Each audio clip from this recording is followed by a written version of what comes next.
హల్లెలూయా చెప్పండి. రోజు ఎవరైతే సంతోషంగా లేరు హల్లెలూయా చెప్పండి. అంటే మీ మనసు ఎక్కడ లేదు, ఎక్కడో ఉంది. దేవుని సన్నిధిలో ఉండాలి. హల్లెలూయా. Bless you. దేవుని వాక్కులోకి వెళ్దాం. దేవుని సన్నిధిలో నేను ప్రార్థించినప్పుడు దేవుడు ఇచ్చిన వాక్య భాగం ఈరోజు నేను మీ సన్నిధిలోకి తీసుకురావాలనుకుంటున్నాను. దయచేసి పరిశుద్ధ గ్రంథము 1 కొరింథీ 15 1 కొరింథీ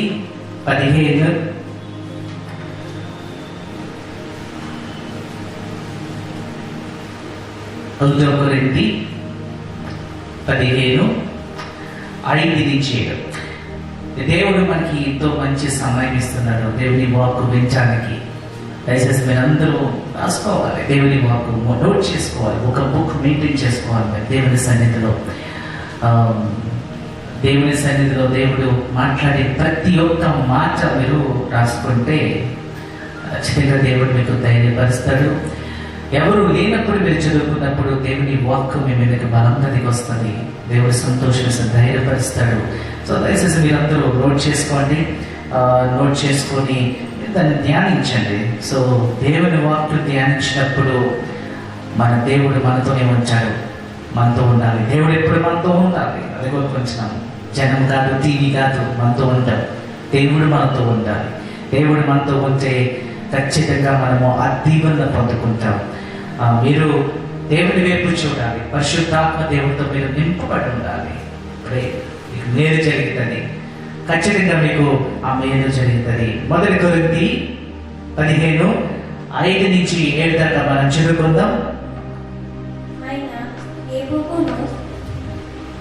కేఫాకును తరువాత 12 కనబడెను.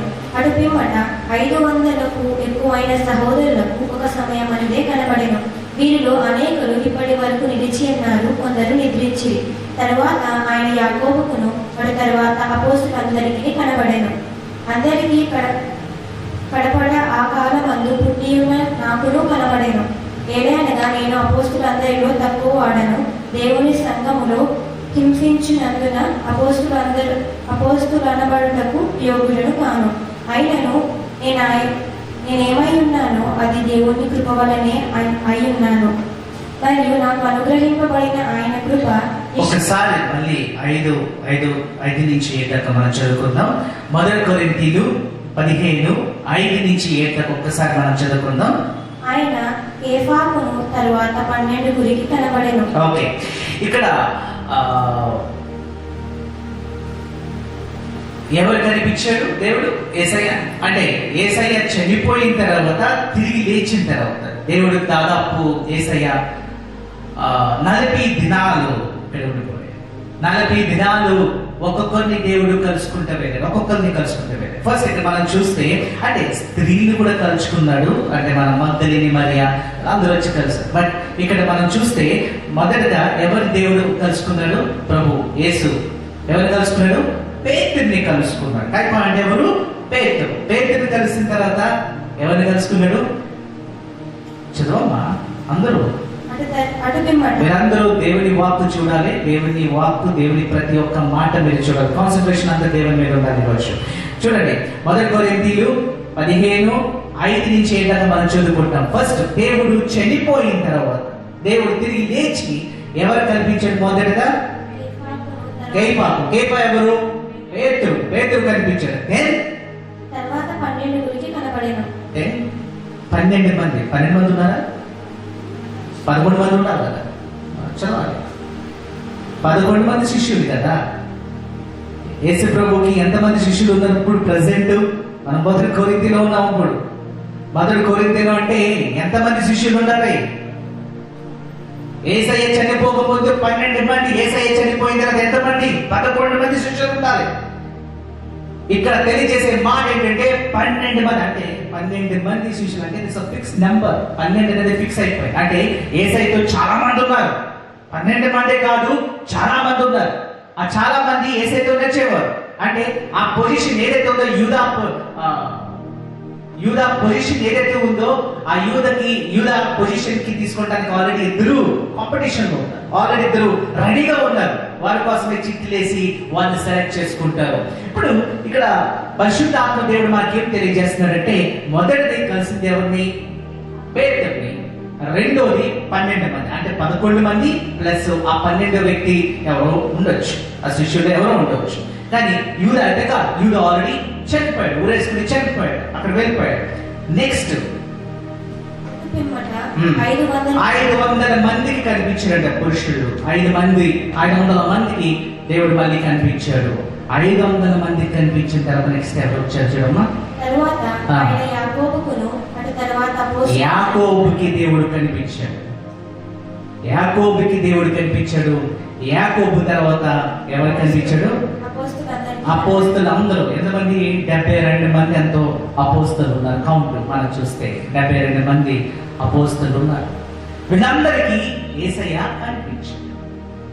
దేవుడి సన్నిధిలో అడిగినప్పుడు, ఈ రోజు సంఘానికి ఏ మెసేజ్ తీసుకురావాలన్నప్పుడు దేవుడు వెంచినకు యాకోబుని దేవుడు తీసుకొచ్చాడు. ఈ యాకోబు కోసమే ఈ రోజు నేను మాట్లాడాలనుకుంటున్నాను. యాకోబు కోసం చదివితే అనుకున్నాను, ఈ వ్యక్తిని నేను ఎలా మర్చిపోయాను ప్రభువా అని అనుకున్నాను. యాకోబు ఈ గ్రంథంలో మనం చదువుకున్న, ఈ పత్రికలో మనం చదువుకున్న ఈ యాకోబు కోసం మనం చదివితే, ఈ యాకోబు ఎవరో కాదు, అంటే దాదాపుగా చాలా మంది యాకోబులు ఉన్నారు. 3 యాకోబుల్ని మీ మధ్యకి తీసుకురావాలనుకుంటున్నాను. ఆ 3లో ఈ యాకోబు ఎవరో మనకు తెలుస్తుంది. మొదటిది మనం చూస్తే మార్కు సువార్త 15:40 మనం చదువుకుంటే అక్కడ ఒక యాకోబు మనకు కనపడతారు. అంటే మీరు బైబిల్ కొత్త నిబంధనము మీరు ఫస్ట్ నుంచి మనం చదువుకుంటూ వెళ్తే అక్కడ చాలా మంది అక్రాస్ మీకు ఒక్కొక్క యాకోబులు రావచ్చు, ఒక్కొక్క జేమ్స్ మీకు రావచ్చు. ఈ జేమ్స్ అయితే ఆ జేమ్స్ మీరు కన్ఫ్యూజ్ అవుతారు. ఫస్ట్ కన్ఫ్యూజన్ మీరు రాకూడదు. ఫస్ట్ మనం చూద్దాం. మొదటిగా జేమ్స్ ఎవరో చూద్దాం. జేమ్స్ యాకోబు ఎవరో మనం చదువుదాం. మార్కు సువార్త 15:40 మనం చదువుకుంటే అక్కడ ఈ జేమ్స్ యాకోబు అనే ఒక వ్యక్తి మనకు కనపడుతున్నాడు. చదవమ్మా. చిన్న యాకోబు యేసే అనువాడు. అంటే చిన్నవాడు, అంటే చిన్న యాకోబు ఇస్ జేమ్స్ లెస్సర్ అని అంటారు. లెస్సర్ చిన్నవాడు, అతను చిన్నవాడు. ఈ యాకోబుని ఏమంటారు? చిన్నవాడు. ఆయన తండ్రి పేరు ఎవరు? మరియా. అంటే యేసు ప్రభు గారు తల్లి కాదు, చాలా మరియములు ఉన్నారు బైబిల్ గ్రంథంలో. ఈ మరియా వేరే మరియా. ఈ మరియాకి పుట్టిన కుమారుడి పేరేంటి? జేమ్స్. అంటే లెస్సర్, అంటే చిన్నవాడు. ఇప్పుడు ఈ శిష్యుడా దేవుడు మాట్లాడే యాకోబు? ఎందుకంటే మనం చదివితే ఆయన ఆల్రెడీ చిన్నవాడు. ఆయన దేవుని సన్నిధిలో, అంటే దేవునితో ఉన్నాడు, చిన్నవాడే. కానీ ఆయన మాత్రము కాదు. రెండవది మనం చదువుకుంటే అక్కడ అపోస్తల కార్యాలు 12:2 మనం చదువుకుంటే ఇంకొక యోహాను సహోదరుడైన యాకోబును ఖడ్గముతో చంపెను. ఇంకొక యాకోబు ఉన్నాడు. ఈ యాకోబు ఎవరు కాదు, జెబెదీ కుమారుల్లో ఒకడు. ఉన్నాడు. ఎవరు? ఒకరే యోహాను అయితే ఇంకొకరు యాకోబు. అది కూడా తల్లి అడుగుతుంది కదా, అయ్యా నువ్వు వెళ్ళి రాజ్యంలోకి నా కుమారులను కూడా నువ్వు తీసుకు. ఒకరేమో నీ సింహాసనం మీద కూర్చున్నప్పుడు ఒకరు రైట్ సైడ్ కూర్చుంటారు, ఇంకొకరు లెఫ్ట్ సైడ్ కూర్చుంటారని తల్లి వేడుకుంటారు. చూడండి, ఆ యాకోబే ఈ యాకోబు. ఈ యాకోబు కోసం మాట్లాడడానికి ఈ యాకోబు పెద్దవాడు. ఎవరు? పెద్దవాడు. అతను ఎవరు? నాకు చదువు చిన్న యాకోబు, ఇతను పెద్ద యాకోబు. అలాగా మరి చాలా మంది యాకోబులు ఉన్నారు కదా, గుర్తించాలి కదా. అంటే మనం కూడా ఒకసారి అంటాం కదా, పొట్టోడా, మోటు, ఏవో పేర్లు పెడతాం. అప్పుడు కూడా అలా పెట్టు, అంటే చిన్నవాడు, అంటే చిన్న యాకోబు, పెద్ద యాకోబు, ఇంకొక యాకోబు. ఈ యాకోబు ఏమయ్యాడంట? అపోస్తల కార్యాలు 12:2 మనం చదువుకున్నాము. యాకోబుని చంపేశారు, అంటే ప్రాసిక్యూషన్ లో. అండ్ సంఘాలని క్రైస్తవులందరినీ చంపేస్తున్నారు. భయంకరమైన పరిస్థితుల్లో ఆ టైంలో అందరినీ క్రైస్తవులందరినీ చంపేస్తున్నారు. ఎవరైతే దేవుడిలోకి వచ్చారో, యేసయ్యని నమ్ముకున్నారో వారందరినీ చంపేస్తున్నారు యూదులు. ఈ యాకోబుని కూడా ఏం చేశారు? చంపేశారు, ఖడ్గంతో చంపేశారు. ఈ యాకోబుని చంపారు. అదే జెబెదీ కుమారుల్లో ఒక కుమారుడు చనిపోయాడు, హతసాక్షి అయిపోయాడు. దేవుడి కోసం అతను మరణించాడు. ఎస్, ఆ యాకోబా అదే కాదు, ఇంకొక యాకోబు ఉన్నాడు. ఆ యాకోబు కోసమే ఇక్కడ బైబిల్ గ్రంథంలో రాయబడి ఉంది. ఈ యాకోబు అంటే దేవుడి సన్నిధిలో అడిగినప్పుడు కొన్ని విషయాలు దేవుడు నాకు తెలియచేశాడు యాకోబు కోసం. యాకోబు అంటే చాలా బాధపడ్డాడు. అయ్యో, యేసయ్య అందరికీ కనపడుతున్నాడు, నాకెందుకు కనపడలేదు, నాకు కనపడ్డా, నా దగ్గరికి రాడా అని చెప్పి చాలా బాధపడ్డాడంట. చాలా బాధపడి తింటాం మానేశాడు. నేను తిన్ను, యేసయ్య నా దగ్గరికి రా, నేను యేసయ్యని చూడాలి. అందరూ యేసయ్యను చూస్తున్నారు, చనిపోయిన యేసయ్యని చూస్తున్నారు. యేసయ్య చనిపోయి తిరిగి లేచాడని అందరూ అంటున్నారు, క్రైస్తవులు అందరూ అంటున్నారు. మరి నాకు కనపడేంటి, నాకెందుకు కనపడ్డు అని దుఃఖంలో వచ్చి ఆయన లాజర్ సమాధి దగ్గరికి ఇక్కడికంట రౌండ్ కొడతా ఉన్నాడంట. అంటే 40 దినాలు యేసయ్య ఉండిపోయాడు. 40 దినాలు ఆల్రెడీ 500 మందికి దేవుడు ఆల్రెడీ యేసయ్య కనపడిపోయాడు. పేతురు ఆల్రెడీ చూసారు, మగ్దలేనే మరియమ్మ చూసారు, అందరూ చూసారు యేసయ్యని. అందరూ చూస్తున్నారు, అందరూ సాక్ష్యాలు చెప్పుకుంటున్నారు. నాకెందుకు కనపడలేదు? 12 మంది శిష్యులు కూడా యేసయ్య కనపడిపోయాడు. తోమా కూడా టెస్ట్ చేశాడు, అదో నిజమే, ఇతనే నిజమైన క్రీస్తు అని తోమా కూడా టెస్ట్ చేశాడని అందరూ సాక్ష్యాలు చెప్తుంటే ఇక్కడ యాకోబు చాలా బాధపడి ప్రార్థించాడు. నేను భోజనం చేయి, నాకు యేసయ్య ఎవరు కనపడాలి, నేను యేసయ్యని చూడాలి, ఈ మహిమ రూపాన్ని నేను చూడాలి అని చెప్పి అతను భోజనం మానేశాడు. యేసయ్య వెనక్కి వచ్చి యాకోబు అనగానే వెనక్కి తగ్గు చూడగానే యేసయ్య మహిమ రూపంలో ఉన్నాడు. శరీరధారి నేనేడు మహిమ రూపంలో మారిపోయాడు. మహిమ రూపము మనం అనుకుంటాము, యేసయ్య మానవుడే కదా, శరీరం ఎత్తుకున్నాడే కదా మనం అనుకుంటాము. శరీరం కాదు, మనం అందరం ఎవరు? ఆత్మలము. మనకు ఇప్పుడు చనిపోతే శరీరం ఎక్కడికి వెళ్ళదు అనుకుంటలేము, శరీరము మట్టిలోనే కలిసిపోతుంది. కానీ మన ఆత్మ అనేది చాలా ఇంపార్టెంట్. ఈ రోజు మన ఆత్మ దేవుడి దగ్గరికే చేరుకుంటది, శరీరం ఎట్టి పరిస్థితుల్లో చేరుకోదు.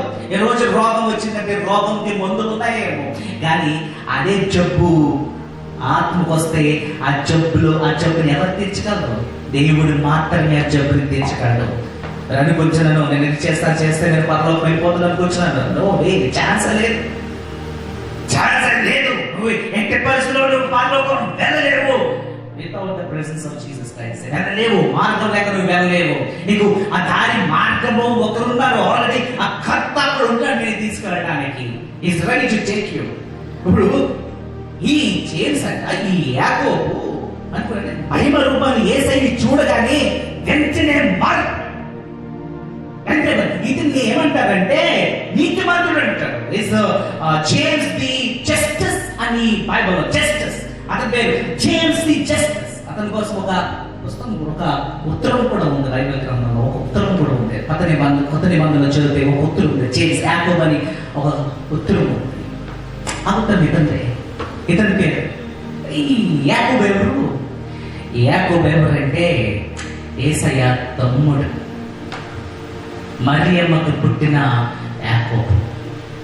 యేసయ్య తమ్ముడు. యేసయ్య నేను చూడాలి, యేసయ్య నా మధ్య ఎదిగాడు. యేసయ్య మేమిద్దరము కార్పెంటరీ వర్కులు చేస్తాము, మేమన్ని పనులు చేస్తాము, మేమందరం బ్రదర్స్. యేసయ్యకి ఎంతమంది బ్రదర్స్? 9 ఉన్నారు. చదువుకున్నారు, అది కూడా చదువుతాం. యేసయ్యకి బ్రదర్స్ ఉన్నారు. ఆ బ్రదర్స్ అందరూ అంటే ఇక్కడ మనం చదువుకుంటే యేసయ్య అప్పుడు జేమ్స్ అనుకున్నాడు, నేను నా బ్రదర్ నేను చూడాలి. అందరూ దేవుడు అంటే కదా మహిమ రూపంలో ఎవరు నేను చూడాలని అనుకున్నాడు. కనబడిపోయాడు. యేసయ్య డైరెక్ట్ గా యాకోబు దగ్గరకు వచ్చేసాడు. అన్నాడు ఆర్డర్లో ఉంది. ఫస్ట్ పేతురు 12 మంది శిష్యులు తర్వాత 800 మందికి 500 మంది తర్వాత డైరెక్ట్ యాకోబు దగ్గరికి యేసయ్య వచ్చేసారు. ఇంకా అక్కడ మెన్షన్ చేస్తున్నారు, ఒక్కొక్కరిని వెళ్ళి యేసయ్య అంటే ఎవరైతే హృదయపూర్వకంగా పిలుస్తున్నారో, హృదయపూర్వకంగా ఎవరైతే యేసయ్య తలంచుకుంటారో వారి దగ్గరికి యేసయ్య వెళ్ళిపోయాడు. He wants to do a miracle. He wants to prove that he is the son of God. దేవుని కుమారుని అని చెప్పడానికి సాక్షిగా యేసయ్య చాలా మంది దగ్గరికి వెళ్ళాడు. This is what I said. ఇదే మాట్లాడాడు. ఈ శరీరంలోనే మీరు పైకి చేరుకోగలరు. శరీరం ఎప్పుడూ అయిపోయింది, నాశనం అయిపోయింది, అది కులిపోయింది, అదే అయిపోయింది. అని ఈ మహిమ శరీరం మాత్రమే పరలోక రాజ్యం చేరుకోవాలని అక్కడ తెలియజేసిన చూడండి. చాలా మంది టైంలో అరెస్ట్ చేయాలనుకున్నారు. అందరినీ అరెస్ట్ చేస్తున్నారు. ఆల్రెడీ ఒక యాకోబుని చంపేసిన తర్వాత ఇక పేతురు ఉన్నాడు. పేతుర్ని ఏం చేశాడంటే హెరోదు బంధించి జైలు వేశాడు. ఇప్పుడు హెరోదు అనుకున్నాడు, లేదు ఈ పేతుర్ని కూడా చంపేద్దాం. ఏ విధంగా అయితే యాకోబుని చంపామో ఈ పేతుర్ని కూడా చంపేద్దామని ప్లాన్ వేసి ఉత్తరాలన్నీ జారీ చేశాడు. కానీ పరిశుద్ధాత్మ దేవుడు ఏం చేశాడంటే వీళ్ళు ప్రార్థించారు. పేతురు ఎప్పుడైతే ఆ జైలు నుండి ప్రార్థించాడో వెంటనే పరిశుద్ధాత్మ దేవుడు దిగి వచ్చాడు. పరిశుద్ధాత్మ దేవుడు దగ్గర రాగానే అపోస్తలుల కార్యాలు 12 మరి చదువుకుంటే గ్రేట్ ఎస్కేప్ అంటే వాళ్ళు ఆ జైలు నుంచి బయటకు వచ్చేసారు. అంటే పరిశుద్ధాత్మ దేవుడు వారిని బయటకు నడిపించేశాడు. అని బయటకు వచ్చేసారు. There was an angel. అక్కడ దేవదూత ఉండి నడిపించాడు. వారు డైరెక్ట్ గా పేతురు వచ్చినంటే జాన్ మార్క్ నుంచి వచ్చాడు. జాన్ మార్క్ అంటే అక్కడ ఎక్కువ ప్రార్థనలు జరిగాయి. జాన్ మార్క్ ఇంట్లో ఎక్కువ ప్రార్థనలు జరిగాయి. అక్కడ డైరెక్ట్ రాగానే తలుపు కొడితే ఎవరు కొట్టిగా ఒక అమ్మాయి వచ్చింది. చిన్నది ఎవరు కాదు, రోడ వచ్చి ఏం చేసింది, తలుపు తెచ్చింది. తెరవగానే పేతురు షాక్ అయ్యి డైరెక్ట్ గా అక్కడ ఉన్న శిష్యులందరితో చెప్పింది, అపోస్తలుతో చెప్పింది, దేవుడు అక్కడ పేతురు వచ్చేసాడంటే అందరూ షాక్ అయిపోయారు. నేను పేతురు జైలు ఎలా రాగలడు అనేవారు అనుకుని అక్కడే పేతురున్నాడు. పేతురు లోపలికి వచ్చి అందరినీ చూసి అక్కడ మాట్లాడుతూ ఏం మాట్లాడాడు ఒకసారి చూద్దామా? అపోస్తలుల కార్యాలు 12-17 మనం చదువుకుంటే, అపోస్తలుల కార్యాలు 12-17 ఒకసారి మనం చదువుకుందాం. అతడు పూరకుండుడని వారికి సైగ చేసి ప్రభువు తన్ను చెరసాలలో నుండి ఎలాగో తీసుకుని వచ్చెను వారికి వివరించి యాకోబుకును సహోదరులకును ఈ సంగతులు తెలియజేసి యాకోబుకు తెలియజేయండి. ఏంటి? నేను రిలీజ్ అయిపోయానని తెలియజేయండి. I am out of the jail. అంటే పరిశుద్ధాత్మ దేవుడు నాకేం చేశాడు, దేవుడు నన్ను బయటికి ఎలా తీసుకొచ్చాడు, పేతురు అన్న శిష్యులతో అందరితో షేర్ చేసుకుని ఒక వర్తమానం ఎవరిని తీసుకెళ్ళుకుంటున్నాడు, యాకోబుకి తీసుకువెళ్ళుకుంటున్నాడు అని చూడండి. గమనించాలి, యాకోబుకి చెప్పాలంటే యాకోబు అక్కడికి ఏం చేస్తాడు అంటే అది తీసుకున్న ఆ పొజిషన్ లో ఉన్నాడు. ఒక పొజిషన్ కి చేరిపోయాడు. ఆ సంఘంలో ఒక పొజిషన్ అంటే ఇప్పుడు పేతురు వెళ్ళిపోయాడు, పౌలు అక్కడ లేడు. ఇంకా యెరూషలేములో ఉన్న సంఘాన్ని ఎవరు చూసుకుంటారు? యెరూషలేములో ఒక సంఘం ఉంది. ఆ సంఘాన్ని నడిపించే ఒక వ్యక్తి ఉన్నాడు. ఆ వ్యక్తి ఎవరు కాదు, ఇక్కడ యాకోబు అధికారం తీసుకున్నాడు. ఈ came to the one position వచ్చేసాడు. యేసయ్య తమ్ముడు ఆ పొజిషన్ రావడం ఏంటో నేను అనుకున్నా, నీకు తెలియదు. యాక్షన్ క్యారెక్టర్ నీకు తెలియదు, యాక్షన్ యాకోబు క్యారెక్టర్ నీకు తెలియదు. నేను చదువుతుంటే యాకోబు ఏంటి అంత పై పొజిషన్ రావడం ఏంటని నేను షాక్ అయ్యాను. చదువుతుంటే ఇంకా నాకు పరిశుద్ధాత్మ దేవుడు నాకు తెలియజేస్తున్నాడు. ఈ గేమ్ అంటే ఆ ఒక సంఘానికి అధికారి అయిపోయాడు, ఒక పాస్టర్, ఒక bishop, we don't know what, but he became one of the leader of the church. అందుకే ఇక్కడ పేతురు అంటాడు, ఇక్కడ ఎవరు లేరు, బట్ ఈ ఇన్ఫర్మేషన్ మాత్రము ఖచ్చితంగా చెప్పాలి, యాకోబు దగ్గరికి వెళ్ళిపోవాలి. చెప్పండి, this is what happened, this is a miracle, ఈ miracle జరిగిందని యాకోబు చెప్పాలని అక్కడ తెలియజేశాడు. yes, he went over there controlling. అంటే చూడండి, ఆల్రెడీ అక్కడ యెరూషలేము చాలా డేంజర్ పొజిషన్ లో ఉంది. చంపేస్తున్నారు, క్రైస్తవులు అందరిని చంపేస్తున్నారు. యెరూషలేములో ఎవరిని క్రైస్తవులు ఉంచట్లే. అలాంటిది ఇప్పుడు పేతురుని అరెస్ట్ చేస్తారు, అందరిని అరెస్ట్ చేస్తారు. ఇప్పుడు చూడండి, యాకోబు ఎంత ధైర్యంగా నిలబడ్డాడో చూడండి. యాకోబుని కూడా చంపేస్తారు. ఇక నెక్స్ట్ టార్గెట్ అది. ఒక లీడర్ అయిపోయాడంటే, ఒక సంఘం నడిపిస్తున్నాడు, ఖచ్చితంగా యాకోబు నెక్స్ట్ టార్గెట్. ఇప్పుడు యాకోబు చూడు ఎంత ధైర్యంగా నిలబడ్డాడు చూడు. లేదు నేను నిలబడతాను, ఎందుకంటే మహిమ రూపం చూశాడు. ఈ యాకోబు మహిమ రూపం చూశాడు. వెయిట్ చేస్తున్నాడు, ఎవరు యేసయ్య ఎవరు అంటే, యేసయ్య దేవుడిగా వచ్చాడు. దేవుడిగా రాగానే షాక్ అయిపోయాడు, వెంటనే మారిపోయాడు, వెంటనే పొజిషన్ మారిపోయాడు. ఇక నిర్ణయం తీసుకోండి, దేవుడి కోసం యేసయ్య కోసం నిలబడాలని ఒక నిర్ణయం తీసుకుని అక్కడ రోజుని నిలబడ్డాడు. అలర్ట్, డేంజర్ అలర్ట్ లో ఉంది జెరూసలేం. ఆ అలర్ట్ లో ఉన్నప్పుడు ఇక్కడ ఒక పొజిషన్ లో ఉన్నాడు యాకోబు. రెండోది మనం ఇక్కడ నుంచి చదువుతాం యాకోబు కోసం. అపోస్తలుల కార్యాలు 15:13 మనం చదువుకుంటే, యాకోబు 15:13 ఒకసారి చదువుకుందాం త్వరగా మనం చదువుకుంటే. వారు చాలించిన తరువాత యాకోబు ఇట్లా నేను, సహోదరులారా నా మాట ఆలకించండి. అక్కడ ఒక అసెంబ్లీ అంటే ఒక అసెంబ్లీ ఫామ్ అయింది, ఒక కౌన్సిలింగ్ ఫామ్ అయింది. ఆ కౌన్సిలింగ్ ఏంటంటే, ఒక ప్రాబ్లం వచ్చి పట్టదు వారి దగ్గర. ఆ ప్రాబ్లం ఏంటంటే, యూదులు క్రైస్తులుగా మారిపోయిన వారు ఒకరున్నారు, ఇంకొకరు అన్యులు క్రైస్తులుగా మారిపోయిన గుంపు. రెండు గుంపులు వచ్చినాయి. ఏంటి? యూదులు క్రైస్తులుగా మారిపోయిన గుంపు ఒకటి ఉంటే, ఇంకొక వైపు అన్యులు క్రైస్తులుగా మారిపోయిన గుంపు ఒకటి ఉంది. ఈ రెండు గుంపులు అక్కడ ఉన్నాయి. ఇప్పుడు ఈ రెండు గుంపులకి వచ్చిన ప్రాబ్లం ఏంటంటే, కౌన్సిలింగ్ అంత కౌన్సిల్ దగ్గర తీసుకొచ్చారు. ఆ కౌన్సిల్ దగ్గర గ్రూపులు కొట్టుకుంటున్నాయి.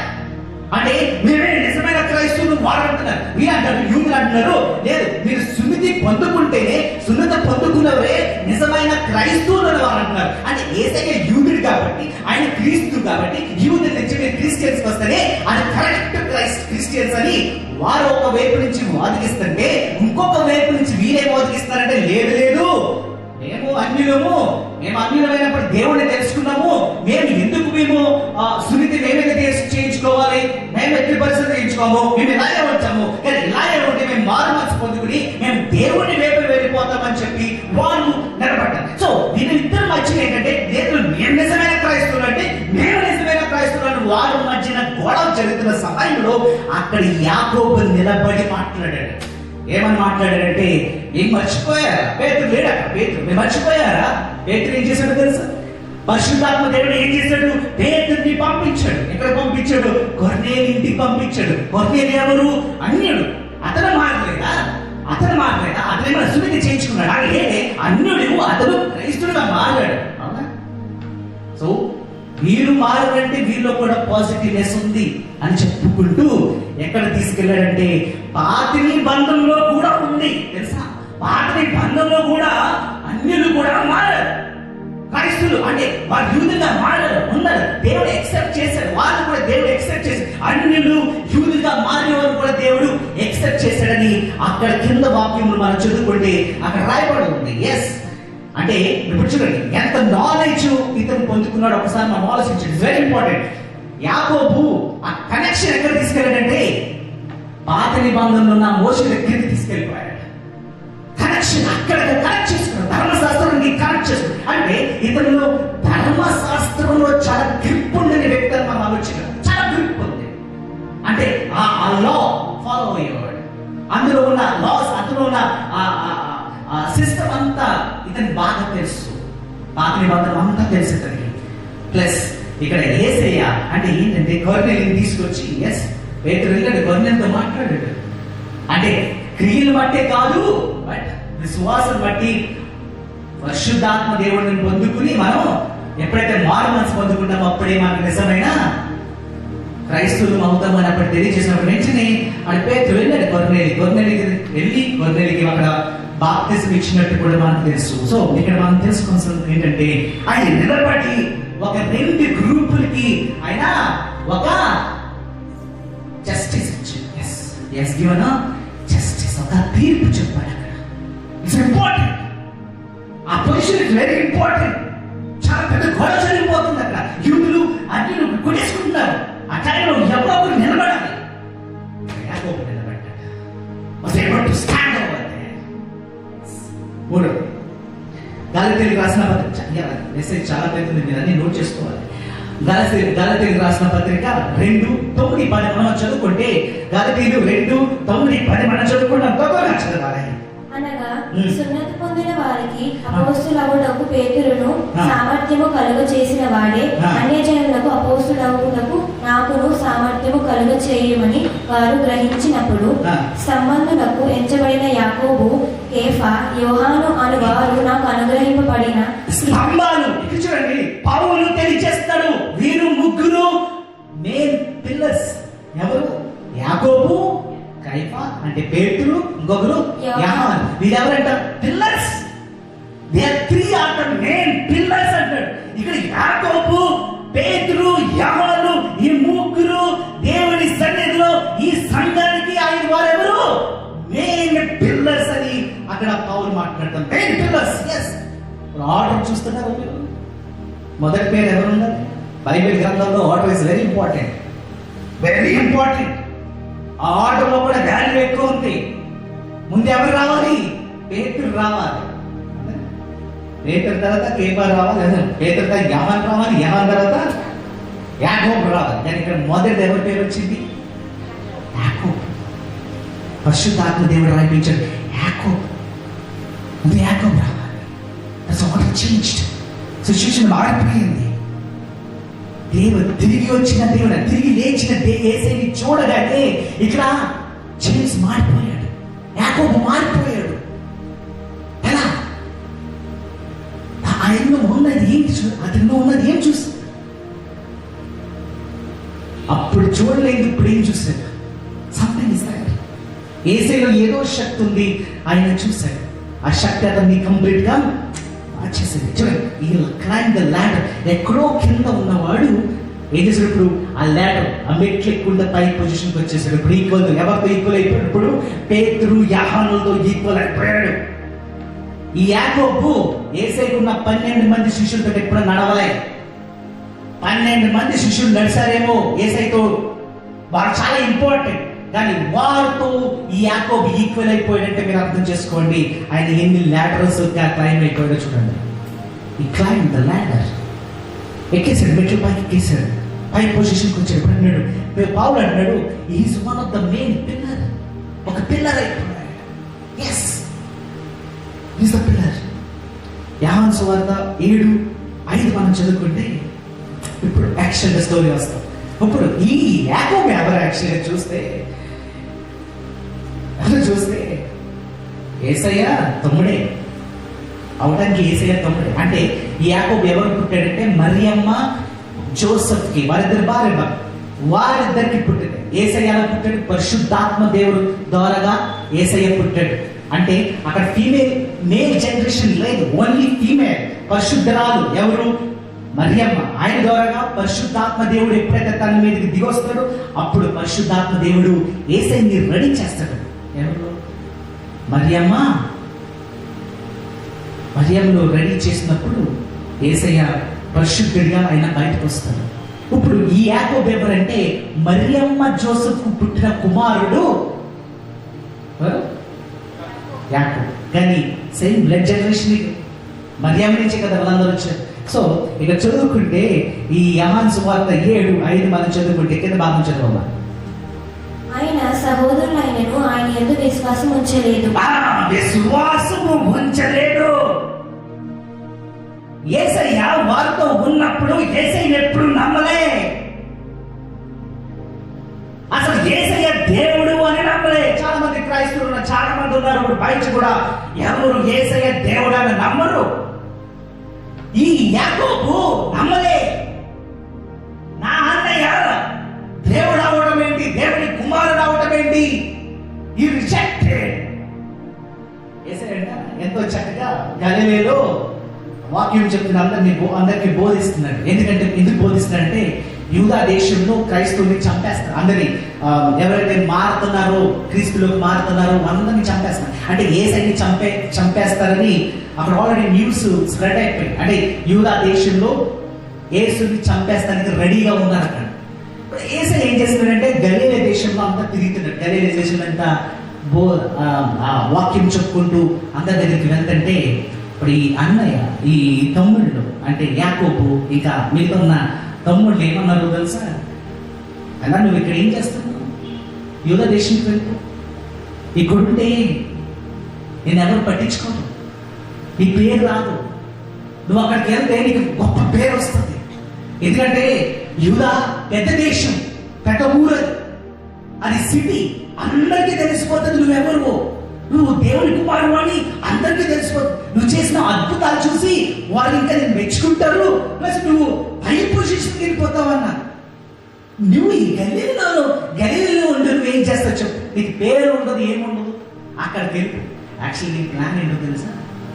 యాకోబు ప్లాన్ ఏంటో తెలుసా? యేసయ్యని అక్కడ పంపించి వారి చేత యేసయ్యని చంపించాలి. యేసయ్య చచ్చిపోవాలనుకున్నాడు ఆ రోజునే, అన్నయ్యని చంపించాలనుకున్నాడు. ఒకసారి మొదటి చదువుకుందా, ఆ ప్లాన్ అంతా అక్కడ రాయబడింది. త్వరగా చదవాలి. 7:1 చదవమ్మా. అటు తరువాత యూదులు ఆయనను చంప వెతికినందున యేసు యూదాలో సంచరించనొల్లక గలిలయలో సంచరించుచుండెను. యూదులు వర్ణశాలల పండుగ సమీపించెను గనుక ఆయన సహోదరులు ఆయన చూచి, నీవు చేయుచున్న క్రియలు నీ శిష్యులను చూచినట్లు ఈ స్థలము విడిచి యూదాయకు వెళ్ళుము. బహిరంగముగా అంగీకరింపబడు గోరువాడైనను తన పని రహస్యముగా జరిగింపడు.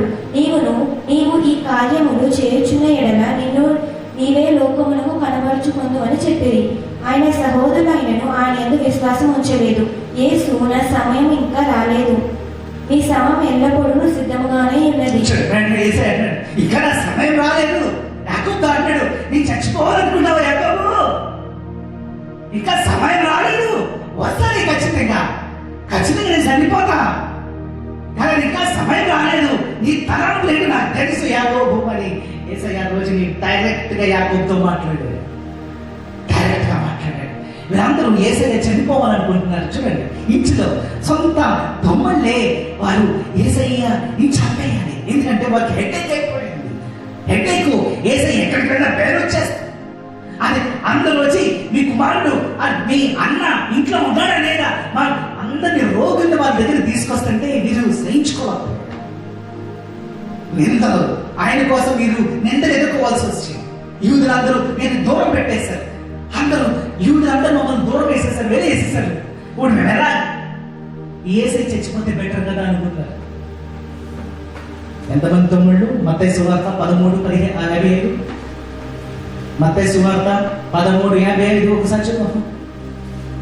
దర్శనం 13:55. ఇతడు వడ్లని వారి కుమారుడు కదా, ఇతని తల్లి పేరు మరియా కదా, యాకోబు కదా, యాకోబు యోసేపు సీమోను యూదా అను వారు ఇతని సహోదరులు గారా? ఎవరమ్మ పేరు? యాకోబు యోసేపు సీమోను యూదాయు అను వారు ఇతని సహోదరులు. వీళ్ళెవరు?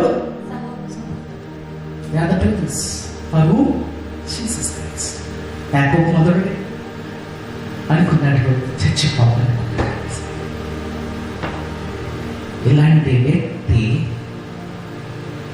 చనిపోయి లేచిన యేసయ్యని చూడగానే ఏమైపోయాడు? మారిపోయాడు, కంప్లీట్గా మారిపోయాడు. అది ఇంట్లో ఉండేవాడు, యేసయ్య ఇంట్లో చూశాడు, యేసయ్యతో ఆడుకున్నాడు, యేసయ్యతో పని చేశాడు, కార్పెంటరీ వర్క్ చేశాడు, అన్నీ చేశాడు. యేసయ్య బ్రతుకున్నప్పుడు 33.5 years యేసయ్య బ్రతుకున్నప్పుడు యేసయ్య దగ్గరికి యాకోబు రాలేదు, కానీ చనిపోయిన తర్వాత మాత్రం మారిపోయాడు, కంప్లీట్గా మారిపోయాడు. యేసయ్య కోసము మారిపోయాడు. అంటే అప్పుడు చూసింది యేసయ్య ఎవరు, ఇప్పుడు చూసిన యేసయ్య ఎవరు? అంటే అప్పుడు మానవుడిగా చూసిన యేసయ్యని చూసి అతను అమ్మలే ఈ దేవుడు అవడమేంటి అనుకున్నాడు. ఎందుకు? శరీరంలో ఉన్నాడు కాబట్టి ఆయన దేవుడు ఏంటా అనుకున్నాడు యాకోబు. కానీ ఎప్పుడైతే చనిపోయి తిరిగి లేచి వచ్చిన మహిమ రూపం చూడగానే, ఆ వెలుగుని చూడగానే, అయ్యో నేను తప్పు చేశానే అనుకున్నాడు. ఆ రోజు క్షమాపణ కోరుకున్నాడేమో. యేసయ్య పాదాల మీద పడ్డాడు, మహిమ రూపం పాదాల మీద పడ్డాడు, తలగేసి కొట్టుకున్నాడేమో, ఏం చేశాడో తెలియదు, కానీ కంప్లీట్ గా మారిపోయాడు. ఇప్పుడు ఏమయ్యాడు? యెరూషలేములో ఒక పై పొజిషన్కి వచ్చేసాడు. ఇప్పుడు ఎప్పుడు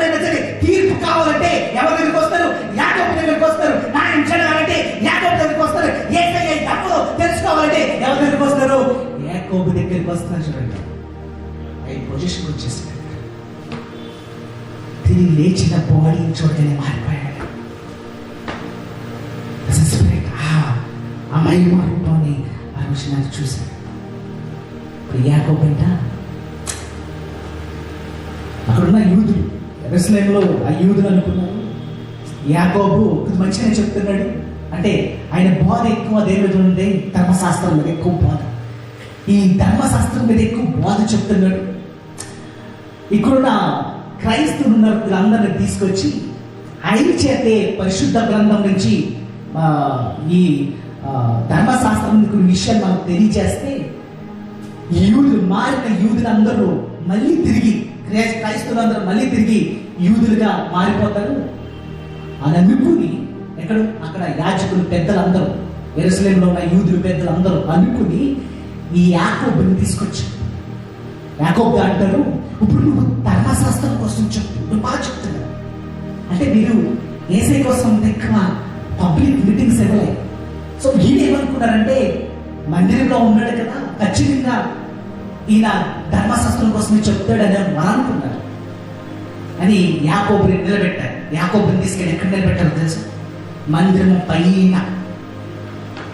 పైన నిలబెట్టి ఇక్కడ ప్రజలందరినీ కొంచెం నుంచి పెట్టారు.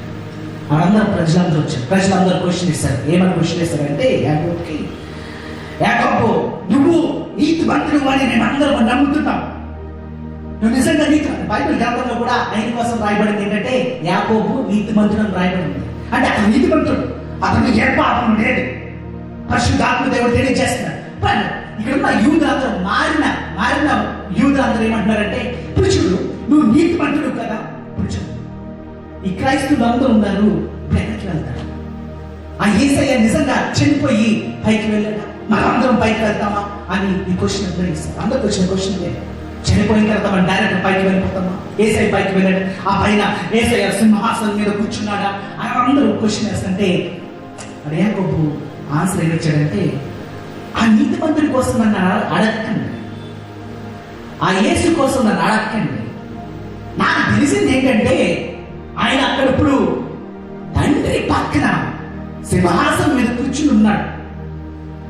ఏదో ఒక రోజుని మనం అందరం అక్కడ చేరుకుంటామని అన్నాడు.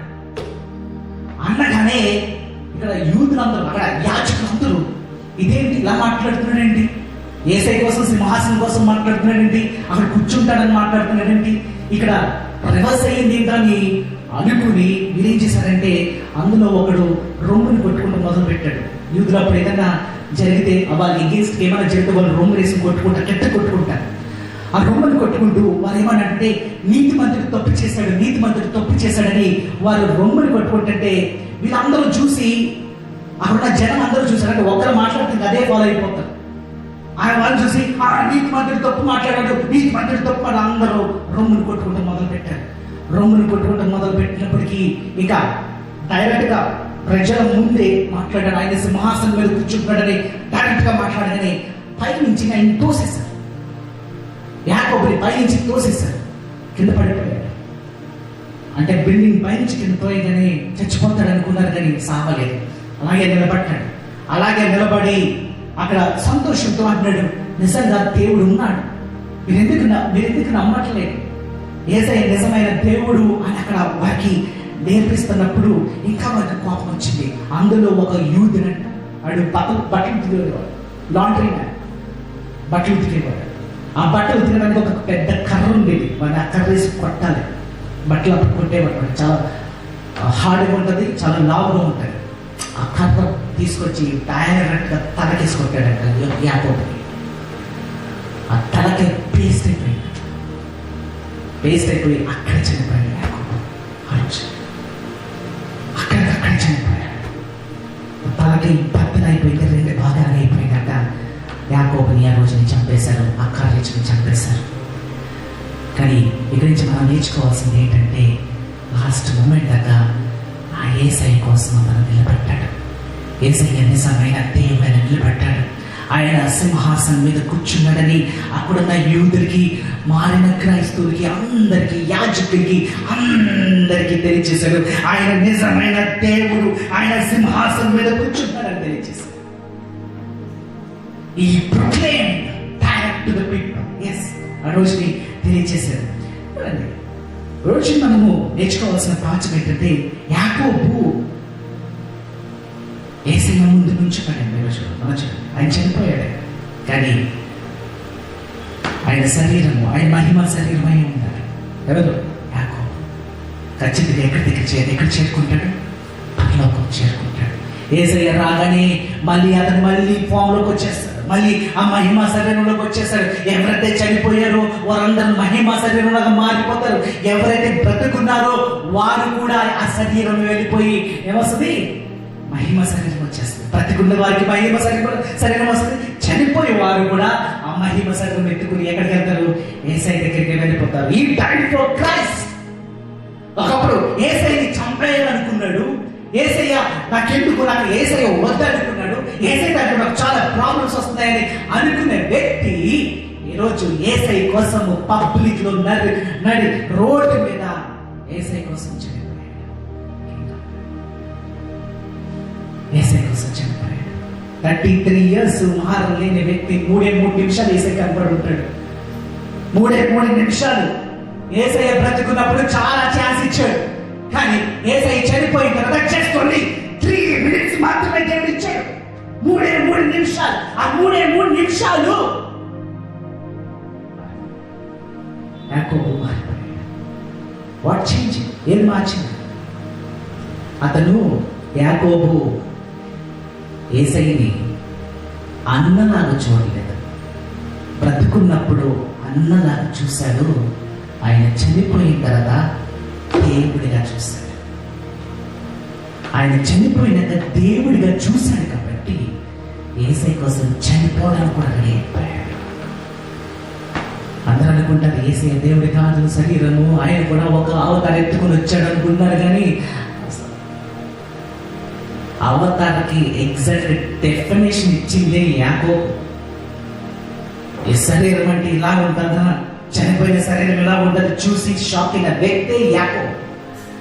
యాకోబుకే దేవుడు కనపడడానికి అర్థం చేసుకోరు. ఒక వ్యక్తి చంపేయాలనుకునే వ్యక్తి, ఈరోజు ఆ వ్యక్తి దేవుడి కోసము చనిపోయాడు. ఈరోజు మీరు యేసయ్య కోసం, యేసయ్యని ఏ విధంగా చూస్తున్నారు? బెనిఫిట్స్ కోసం చూస్తున్నారు? యేసయ్య దగ్గరికి వచ్చి నాకు ఇది కావాలి, అది కావాలి, నాకు కార్యాలు జరగాలి, దానికోసం చూస్తున్నారు? లేదా యేసయ్య నాకు కావాలని చూస్తున్నారు? ఇక్కడ యాకోబు యేసయ్యని కోరుకున్నాడు.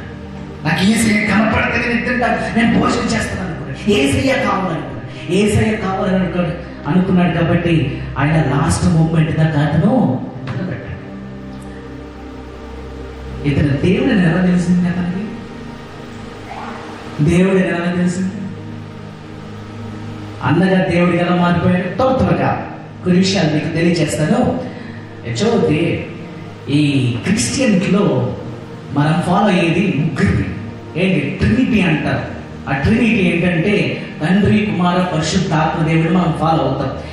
బైబిల్ అంతా దాని మీదే పునాది అయి ఉంది. That's the foundation.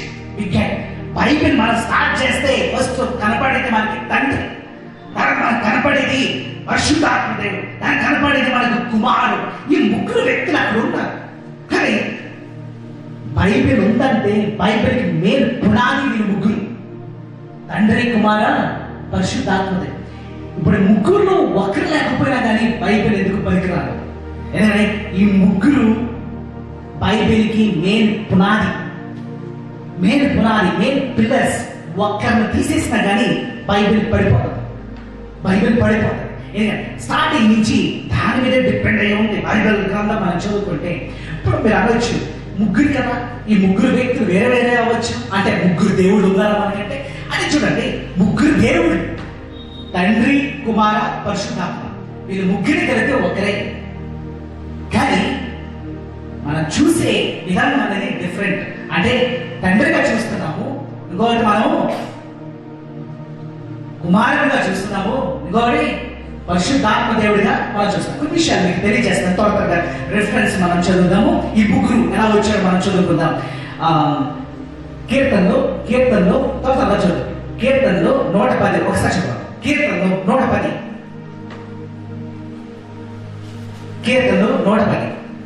ప్రభువు నా ప్రభువుతో సెలవిచ్చిన వాకు ప్రభు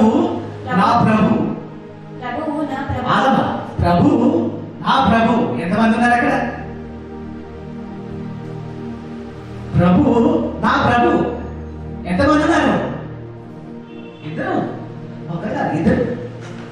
ఇట్స్ పాయింటింగ్ డైరెక్ట్లీ టు ఇద్దరు. ప్రభువు నా ప్రభువు, అర్థమైనా? ఇద్దరు ఉన్నారు అక్కడ. అంటే అక్కడ యేసు ప్రభువు ఉన్నాడు, అక్కడ దేవుడు కూడా ఉన్నాడు, తండ్రి కూడా ఉన్నాడు. అక్కడ ప్రభువు నా ప్రభువు మధ్యలో ఉన్నారు. నేను నీ శత్రువులను ఆ. పాదమునకు పీఠముగా చేయు వరకు ఆ. నా కుడి పార్శ్వమున కూర్చుండుము. ఆ. యెహోవా నీ ఇప్పుడు ఎవరు వచ్చాడు? యెహోవా. ఎవరు వచ్చాడు ఇప్పుడు? యెహోవా. ముగ్గురు వచ్చేసారు అక్కడ. తండ్రి ఉన్నాడు, కుమారుడు ఉన్నాడు, పరిశుద్ధాత్మ దేవుడు అక్కడ ఉన్నాడు. మరి ఆది కాండం మనం వెళ్ళిపోతే ఆది కాండము 1:26-27 చదువుకుంటే మన పోలిక ఏముంది అక్కడ? మన పోలిక చొప్పున మన పోలిక అంటే మన పోలిక అంటే మనాన్ని యూజ్ చేసినట్టు అక్కడ ఎంతమంది ఉండాలి? అట్లీస్ట్ ఒక్కరికంటే ఉండాలి. మనం అంటే ఒకరికంట ఎక్కువే ఉండాలి. అంటే పరలోకంలో ముగ్గురు ఉన్నారు. చాలా మంది ఏం డిబేట్ చేస్తారంటే ఏసే దేవదూతలతో మాట్లాడాడేమో అని. మన పోలికలతో అంటే దేవదూతలు మన పోలికలు నాకు ఎందుకున్నాడు? అక్కడ పరిశుద్ధ గ్రంథమే మనకు తెలియజేసేది దేవదూతలంట మనకంట కింద ఉన్నారు. మనకంటే కింద ఉన్నప్పుడు దేవుడి కంటే బాగా కింద ఉన్నారు వాళ్ళు. మన పోలికలని దేవుడు ఎందుకంటాడు దేవదూతలతో? అది ఇంపాసిబుల్. ఆ కనెక్షన్ రానే రాదు. అంటే అక్కడ పరలోకంలో ఎంతమంది ఉన్నారు? ముగ్గురు ఉన్నారు. ఆ మధ్య కమ్యూనికేషన్ జరుగుతుంది. ఎవరెవరు? తండ్రి, కుమార, పరిశుద్ధాత్మ దేవుడు అక్కడ ఆల్రెడీ ఉన్నారు.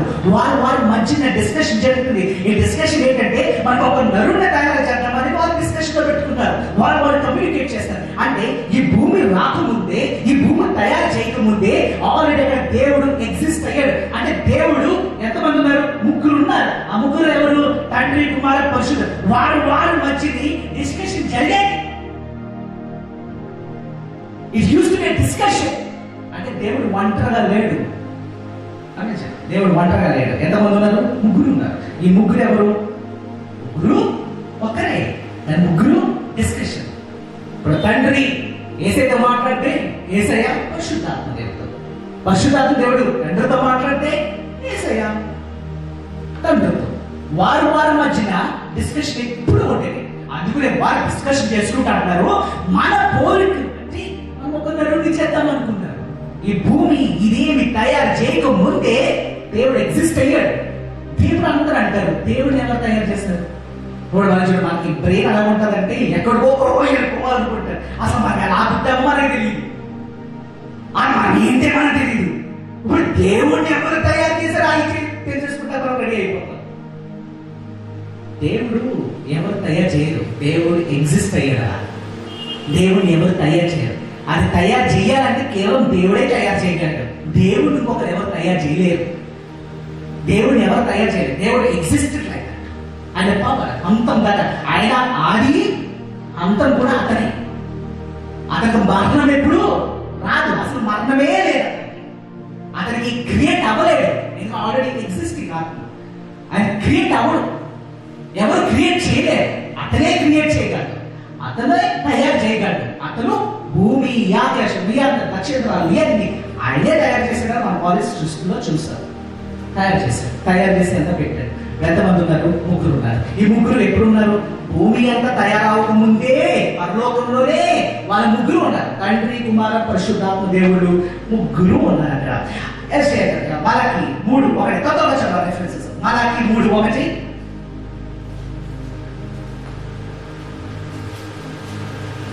మలాకి 3:1. నెక్స్ట్ ఐజాయా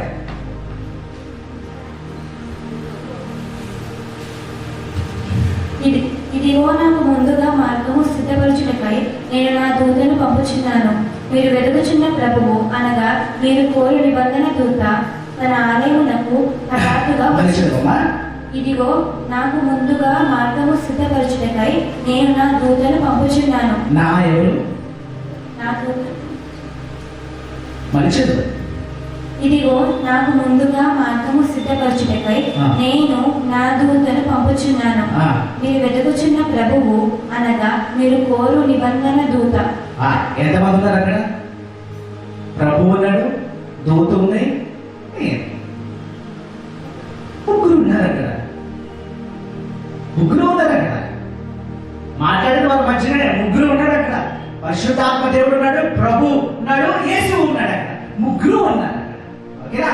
ముగ్గురు అక్కడ అవైలబుల్ ఉన్నారు. యెషయా గ్రంథము 48:16 చదువుతారు.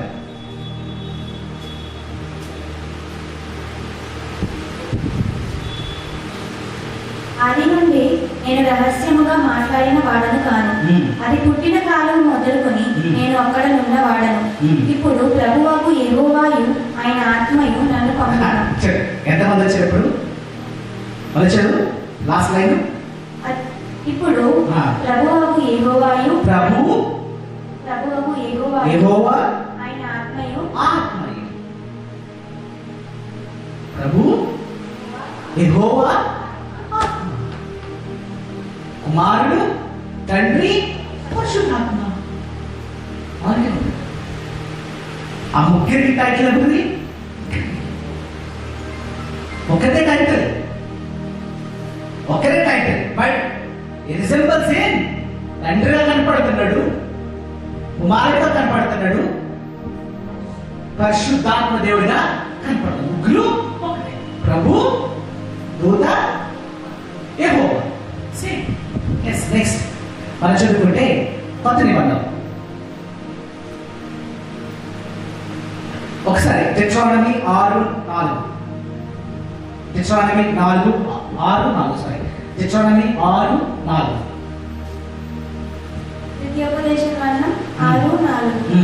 ఇశ్రాయేలు వినుము, మన దేవుడైన యెహోవా అద్వితీయుడగు యెహోవా. నీ పూర్ణ హృదయముతోను, అంటే ఇప్పుడు ఏంటంటే మన దేవుడైన యెహోవా అద్వితీయుడగు యెహోవా అంటే అర్థం ఏంటి? ఒక్కటే. అంటే ఆయన్ని సెపరేట్ చేయలేరు. అంటే కుమారుని సెపరేట్ చేయలేము, పరిశుద్ధాత్మని సెపరేట్ చేయలేము. అనంతా ఒకటే. Is one. ఆయన ఎట్టి పరిస్థితిలో మనము సెపరేట్ చేయలేము. 1 కొరింథీయులు 8:4.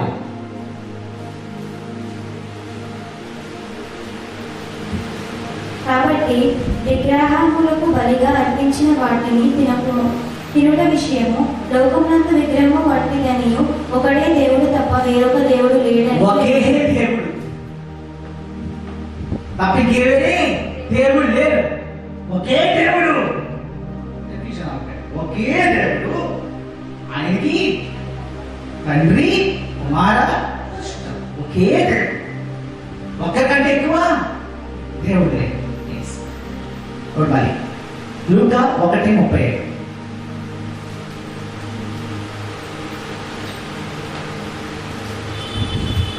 కొత్త నిబంధనకు వచ్చేసారు. ఆల్రెడీ పాత నిబంధనలో రెఫరెన్స్ ఇచ్చాను. ఇంకా చాలా రెఫరెన్స్ ఉన్నాయి, టైం లేదు కాబట్టి నేను ఇంపార్టెంట్ రెఫరెన్స్. ఇప్పుడు లూకా సువార్త 1:35. దూత పరిశుద్ధాత్మ నీ మీదకి వచ్చును, సర్వోన్నతుని శక్తి నిన్ను కమ్ముకొనను కనుక పుట్టబోవు శిశువు పరిశుద్ధుడై దేవుని కుమారుడు అనబడును. ఇక్కడ చూడండి ఎంతమంది వచ్చేసారు ఇక్కడికి. దూత పరిశుద్ధాత్మ, మళ్ళీ చదవమ్మా. దూత పరిశుద్ధాత్మ. ఓకే, పరిశుద్ధాత్మ దేవుడు ఉన్నాడు. నెక్స్ట్ నీ మీదకు వచ్చును, సర్వోన్నతుని సర్వోన్నతుని ఎవరంటారు? సర్వోన్నతుని ఎవరంటారు? తండ్రి, ఫాదర్ ఇస్ దేర్. yes, నిన్ను కమ్ముకొను కనుక పుట్టబోవు శిశువు పరిశుద్ధుడైన దేవుని కుమారుడు అనబడును. పుట్టుబోయే కుమారుడు దేవుని కుమారుడు అన్నబడును. అంటే ఏంటి అన్నబడును అంటే అర్థం ఏంటి? దేవుని కుమారుడు అన్నబడును అని అర్థం ఏంటి? అది పేరు. కుమారుడు అన్నబడును అంటే ఏంటి? పేరు. అది ఇట్స్ అ టైటిల్. కుమారుడు అనేది టైటిల్. అక్కడ దేవుడు పరిశుద్ధాత్మ దేవుడు దూత తెలియజేస్తుంది, అదొక టైటిల్. ఆయన కుమారుడు అని అన్నబడును అని అన్నాడు, క్లారిటీ ఇస్తున్నాడు. ఫస్ట్ అక్కడ పరిశుద్ధాత్మ దేవుడు ఉన్నాడు, ప్లస్ ఎవరు ఆయన ఎవరు వస్తున్నారు? తండ్రి, సర్వోన్నతుడు. అందరూ ఏమనుకుంటారు? పరిశుద్ధాత్మ దేవుడు అని అనుకుంటారు. లేదు, అక్కడ సర్వోన్నతుడు ఉన్నాడు అక్కడ. అంటే తండ్రి ప్రెసెన్స్ ఉంటారు కదా.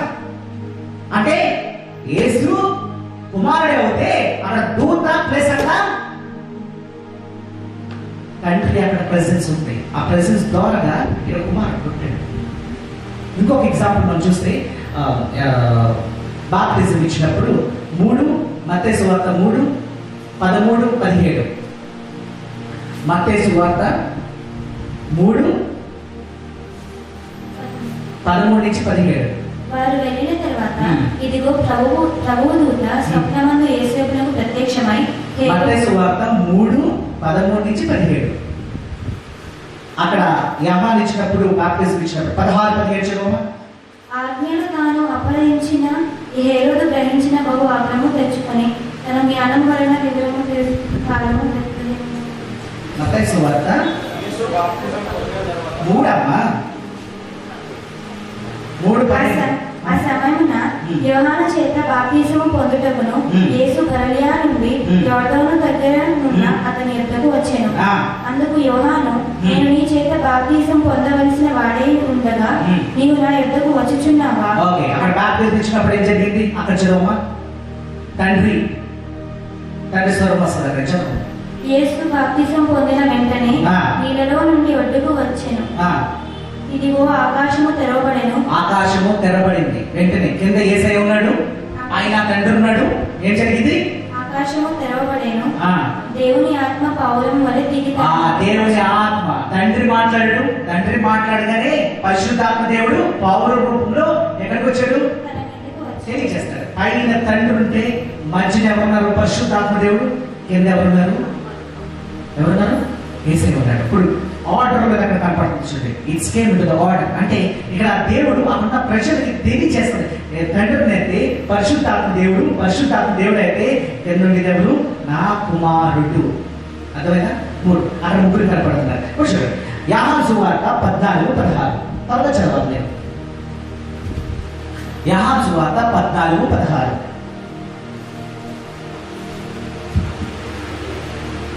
నేను తండ్రిని వెదుకునందును నీ యొద్ద ఎల్లప్పుడూ నుండుటకై ఆయన వేరొక ఆదరణకర్త. అంటాడు, నీ దగ్గరికి ఎవరిని పంపిస్తాను? ఆదరణకర్తని పంపిస్తాను. ఆదరణ ఇచ్చే కర్త అంటే ఎవరు? పరిశుద్ధాత్మ దేవుడిని పంపిస్తానని యేసయ్య చెప్పాడు. ఎవరి దగ్గర నుంచి? తండ్రి దగ్గర నుంచి. ఎవరు అడిగారంట?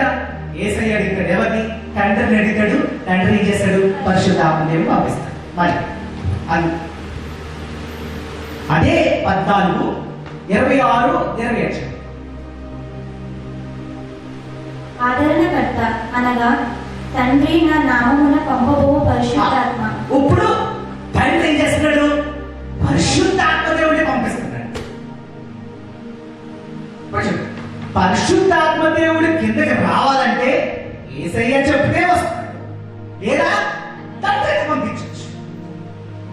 పంపించచ్చు, లేదా యేసయ్య రామంటే వస్తాడు.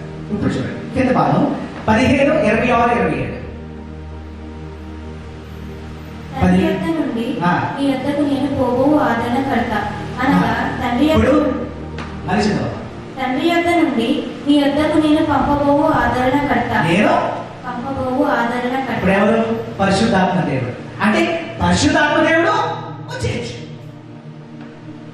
తలంచుకుంటే వచ్చేయచ్చు. మొదటి మనం చదువుకున్నాం యేసయ్య పరిశుద్ధాత్మ దేవుడిని అడిగితే తండ్రి పరిశుద్ధాత్మ దేవుడిని పంపిస్తాడు. ఒకటి క్లారిటీ వచ్చింది. రెండోది తండ్రి పరిశుద్ధాత్మ దేవుడిని పంపించగలరు. రెండోది. మూడోది పరిశుద్ధాత్మ దేవుడు అనుకుంటే యేసయ్య, తండ్రి అనుకుంటే పరిశుద్ధాత్మ దేవుడు చేస్తాడు. అర్థమైందా? అంటే వీళ్ళు ముగ్గురు ఎలా ఉన్నారు? ఇప్పుడు ఇంటర్ లింక్డ్ ఉన్నారు. ఒకటే ఇద్దరు ముగ్గురు మాత్రము ఇంటర్ లింక్డ్. ఎవరి పని వాళ్ళది కనపడే, ఎవరి పని వాళ్ళది అని ఒకటే. ఓకే, ఇప్పుడు చూడండి.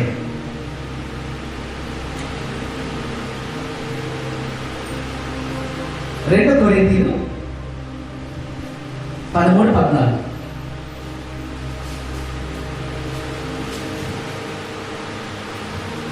ప్రభువైన యేసుక్రీస్తు కృపయు దేవుని ప్రేమయు పరిశుద్ధాత్మ సహవాసమును మీకందరికీ తోడై ఉండును గాక. కొరింథీలు 2 కొరింథీలు 13-14 చదవండి. ప్రభువైన యేసుక్రీస్తు కృపయు దేవుని ప్రేమయు పరిశుద్ధాత్మ సహవాసము సో ఇక్కడ ముగ్గురు వచ్చారా? ఆ ముగ్గురు తండ్రి, కుమారుడు, పరిశుద్ధాత్మ ముగ్గురు పనులేంటో ఆమె తెలియజేశారు. ఓకేనా? ఇప్పుడు చూడండి కింద 4 చదవమ్మా. 1 కొరింథీలు 12:4.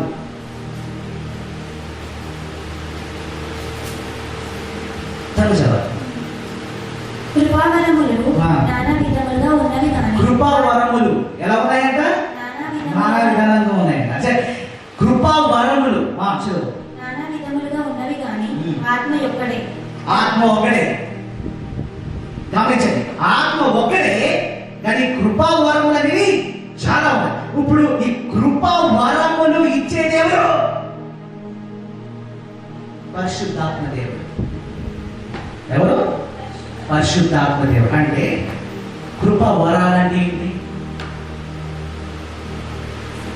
భాషలో మాట్లాడటము, లేకపోతే మిరకల్ ఏదైనా చేయడం, అద్భుతాలు చేయడము, ఇవన్నీ ఎవరి ద్వారా అవుతాయి? పరిశుద్ధాత్మ దేవుడి ద్వారా అవుతాయి. కృపా వరాలు ఆయనే కలిగి చేస్తాడు. పరిశుద్ధాత్మ దేవుడు మనం పొందుకుంటే అవి చేయగలం అంటాం కదా, ఆయనే ఇవ్వగలడు. ఆయన పని. It's his duty to give us the blessings of ఈ కృపావరాలు. 5 చదువు. మరియు పరిచర్యలు నానా విధములుగా ఉన్నవి కానీ ప్రభు ఒక్కడే. ప్రభు ఒక్కడే. ఇప్పుడు ఎవరి కోసం ఇది? క్రీస్తు కోసం. ప్రభు ఒక్కడే. ఆయన ఏం చేస్తాడు? ఇది ఏం ఇస్తాడు? పరిచర్య. ఏసేది ఇచ్చింది ఏంటి? పరిచర్య. మాకు ప్రార్థన చేయాలి, బైబిల్ మెసేజ్ చెప్పాలి ప్రభు, ఏం చేయాలి ప్రభు, నేను ఎక్కడికి వెళ్ళాలి ప్రభు, నేను దేనికోసం మాట్లాడాలి ప్రభు, ఏ వాక్యం మాట్లాడాలి ప్రభు ఈరోజు, అదంతా తెలియజేసేది ఎవరు? యేసు ప్రభు. యేసు. ఓకేనా? ప్రభువే తెలియజేస్తాడు. మొదటి కృపా వరాలు తెలియజేసేది ఎవరు? పరిశుద్ధాత్మ దేవుడు మనకు తెలియజేస్తాడు కృపా వరాలు. రెండవది మనం ఎలా ఉండాలి, మనం దేవుని వాక్ ఎలా మాట్లాడాలి, మనం దేవుని వాక్ ఎక్కడ తీసుకెళ్ళాలి, ఎవరి దగ్గరికి వెళ్ళాలి, ఇదంతా తెలియజేసేది ఎవరు? యేసయ్య చేస్తాడు. సర్వీస్. మూడవది నానా విధములైన కార్యములు కలవు కానీ అందరిలో అన్నిటినీ జరిగించు దేవుడు ఒకడే. దేవుడు ఒకడే. ఈ దేవుడు ఎవరు? ఈ కార్యాలన్నీ చేసింది, అద్భుతాలన్నీ చేయించింది ఎవరు? ఆయన ఒక్కడే. ఆయనే చేస్తాడు. ఈ ముగ్గురు కలిపితే ఏమైంది? దేవుడు. ముగ్గురు కలిపితే ఏమైంది? దేవుడు. కృపా వరాలు కావాలంటే పరిశుద్ధాత్మ దేవుడికి ఇస్తాడు.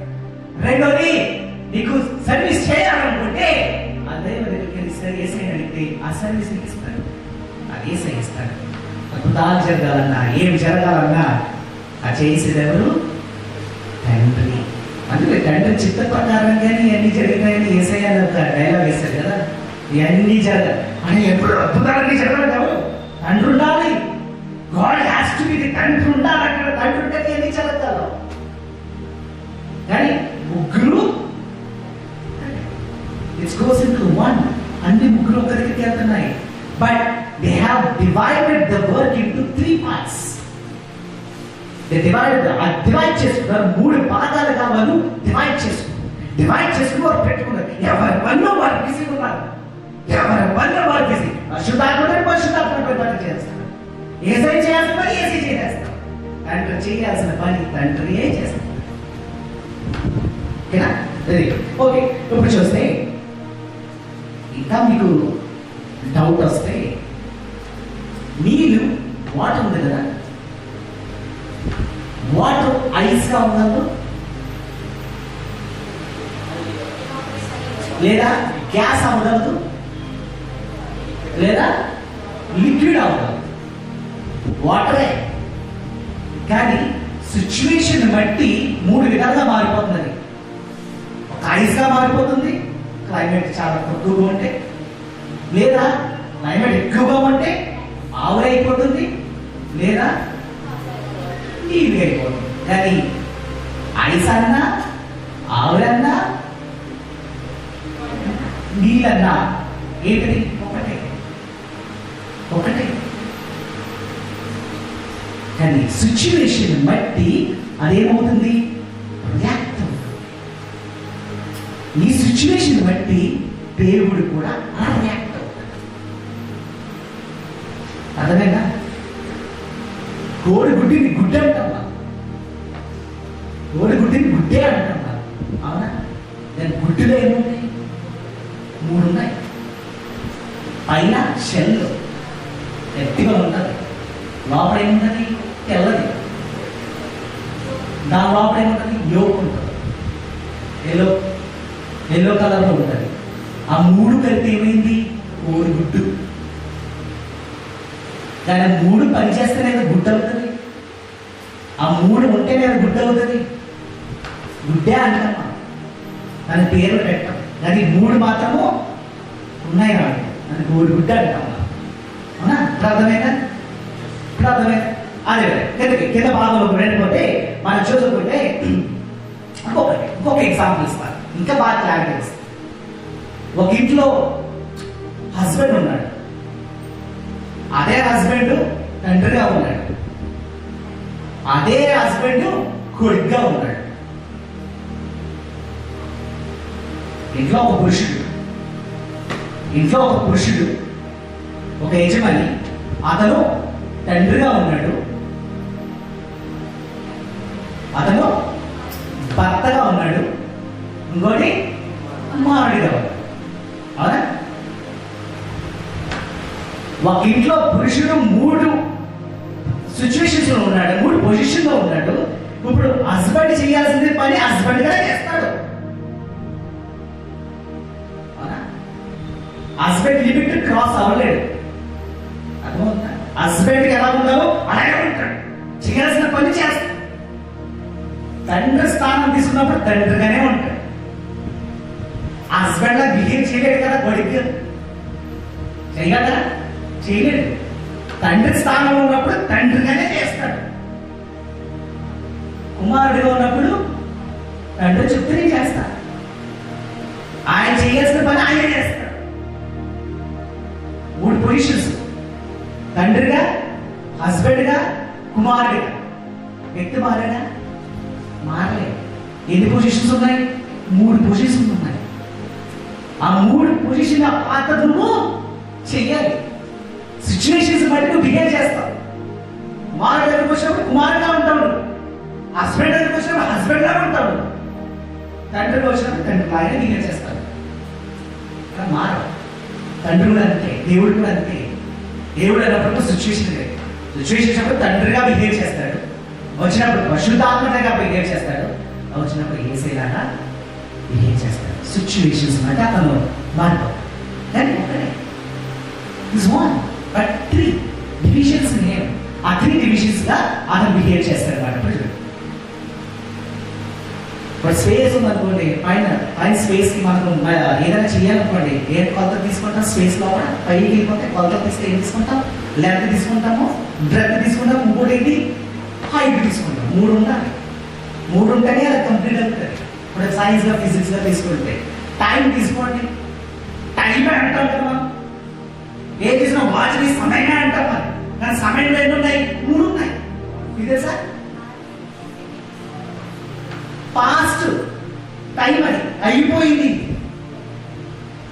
ఫ్యూచర్ జరగబోతుంది, ఇప్పుడు జరగాలి. టైం కదా, దాని టైం అంటామా లేదా? కానీ 3 ఏదైంది? టైం. కానీ అవి చేయాల్సిన పని అవి చేసేస్తాయి.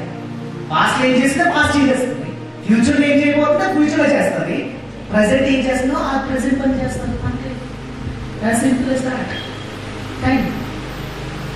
కీర్తనలు 19:1. కీర్తనలు 19:1.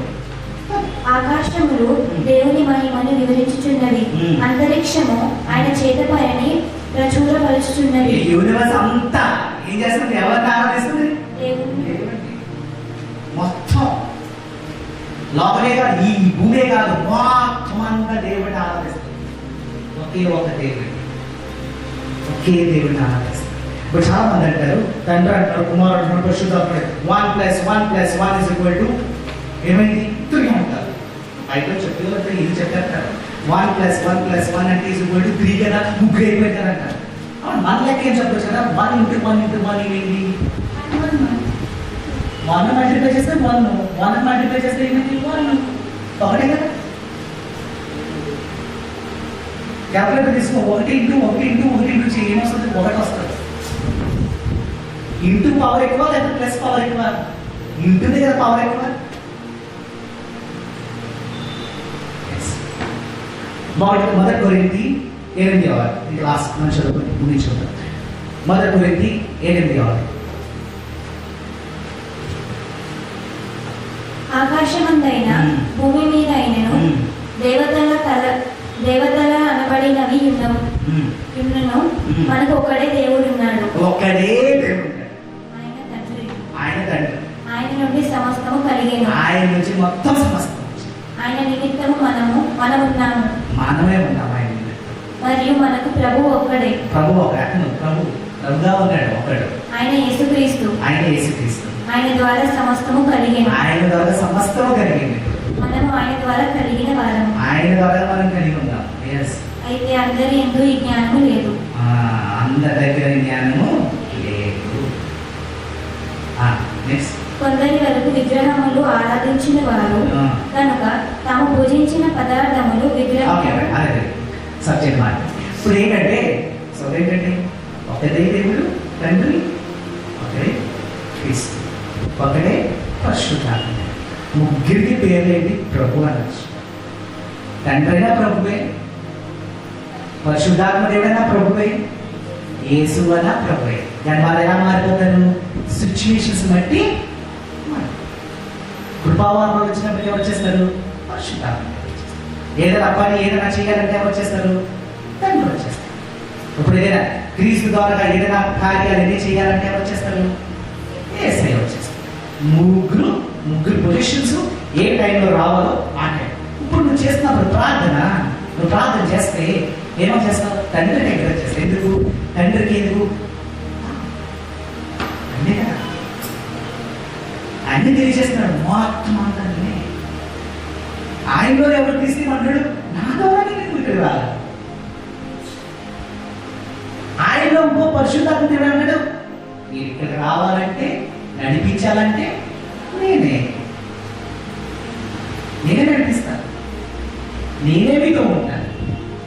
ఎక్కడికి, ఇక్కడికి, తండ్రి దగ్గరికి. నేను ఉన్నాను చూడు, నేనే ఇక్కడికి మీరు రావాలి అని చెప్పేసి ఈ ముగ్గురు వేసిన ఇది మాట. సో దేవుడు అనేది మనకు ఈ ట్రినిటీ అనేది ఏదో ముగ్గురు వ్యక్తులు, ఏదో ముగ్గురు దేవుడు ఉన్నారు, వాళ్ళు సెపరేట్ సింహాసనం ఉన్నాయని మీరు అనుకోవాలి. సెపరేట్ సింహాసనం ఒకటే, తనలో ఈ ముగ్గురు ఉన్నారు. ఈ ముగ్గురు ఉన్న దేవుడిని మనం ఆరాధిస్తున్నాము. ఆయన ద్వారా ఈరోజు మనము ముందుకు వెళ్తున్నాము. చూడండి త్వరగా మూడు రిఫరెన్స్ మీద చూపించి నేను ముగిస్తాను. తండ్రి కోసం గలతీయులకు రాసిన పత్రిక 1:1, గలతీయులకు రాసిన పత్రిక 1:1. మనుషుల మూలముకైనను ఏ మనుషుని వలనైనను కాక యేసుక్రీస్తు వలనను ఆయన మృతులలో నుండి లేపిన తండ్రి అయిన దేవుని వలనను అపోస్తులకు నియమింపబడిన పౌలు. తండ్రి వల్ల ఏదైనా జరిగిన తండ్రి వల్ల. యోహాను సువార్త 20:28.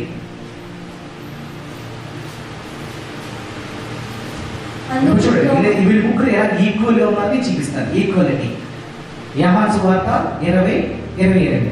అందుకు తోమా ఆయనతో, నా ప్రభువా, నా దేవా అనెను.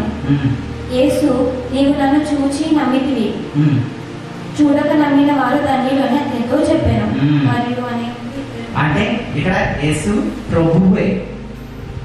యేసు ఎవరు ఇక్కడ, ప్రభువే. Equal importance.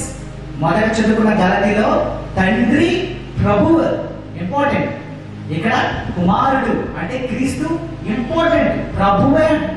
అపోస్తల కార్యాలు 5:3-4.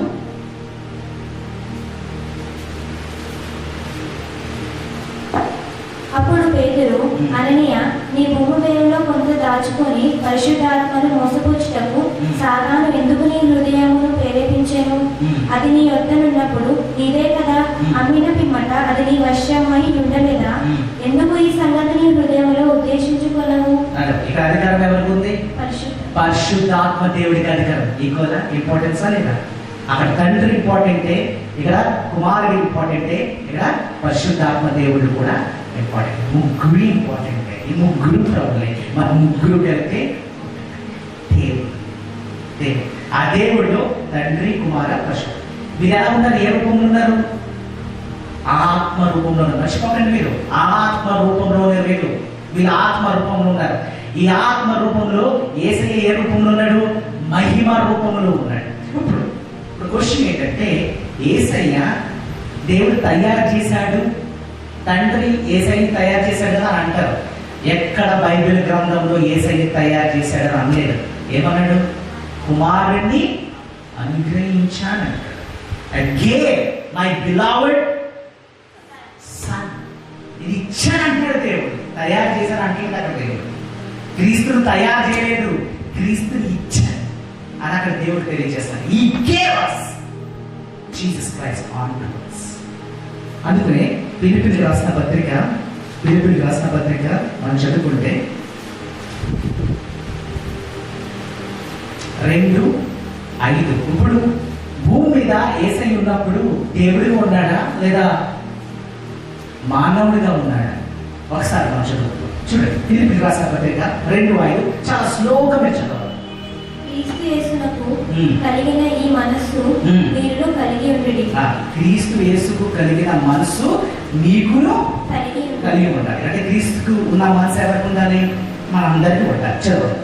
ఆయన దేవుని స్వరూపము కలిగిన వాడై ఉండి, ఆయన దేవుని స్వరూపము కలిగి ఉండి దేవునితో సమానముగా ఉండుట విడిచిపెట్టుకునని వాక్యమని ఎంచుకొనలేదు గాని మనుష్యుల పోలికగా పుట్టి దాసుని స్వరూపమును ధరించుకొని తనను తానే రుక్తునిగా చేసుకున్నాడు. అంటే దేవుని పాత్ర ఏదైతే ఉందో అది ఎక్కడ విడిచిపెట్టాడు? తండ్రి దగ్గర విడిచిపెట్టి ఎలా వచ్చాడు? మానవుడిగా వచ్చాడు. అంటే భూమి మీద ఉన్నప్పుడు ఆయన దేవుడు కాదు. ఎందుకంటే దేవుడికి మరణము లేదు. యేసయ్య శిలువలో మరణించాడని మనం చెప్తే దేవుడికి మరణం లేదు. ఆయన ఎలా మరణిస్తాడు? యేసయ్య శిలువలో ఎలా మరణించగలడు? ఆయన దేవుడే ఉంటే ఎవరు దేవుడిని చంపలేరు, అధికారం లేదు.